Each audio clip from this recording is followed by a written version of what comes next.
Ассаламу алейкум туғандар. Москвада мекендештер, қырғыздың қырандары.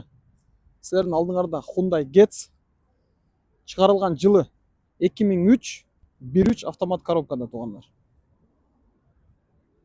Мокрый асфальт светті, дөңгелектерінде қалпақтары кигізілген. Шындай болған Hyundai Getz туғандар. 1.3 автомат коробка. Кімге автомат коробка керек болса, видеоның ақырына шейін көресіңдер, шаласыңар, келесіңер, аласыңар туғандар. Так, сыртын бір сыра көрсетейін. Сырты вроде Getz үшін ем түзігілі. Парокторы да вроде живой. Biraz сарғаған жерлері бар, бирок 21 жыл болған машинаға ем түзік. Мына ушундай болгон Hyundai Getz туғандар. Салонын көрсөтөлү. Салону магнитола бар. Пионер екен. Короче, музыка жакшы эле. Жанзени коюп укканга болот, короче. Так, 4 стеклоподъемник. Пульт бар. Пульттан ачылып жабылат. Отуруштардын абалы мына ушундай туғандар. Өтө деле чарчаган эмес, вроде түзүк эле. Так, аркасында тонировка.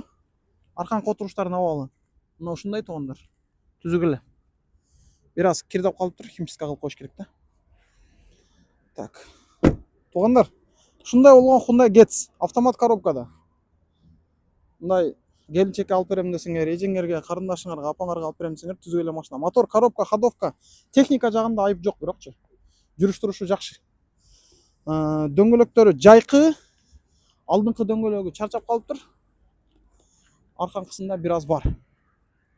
Ушундай болгон Hyundai Getz. Так, лобойдо трещина барбы, жокпу? Лобой трещина жок экен туғандар. Лобойдо трещина жок. Антенна чекчейип турат. Мына ушундай Hyundai Getz. Басы 365 000 рубль.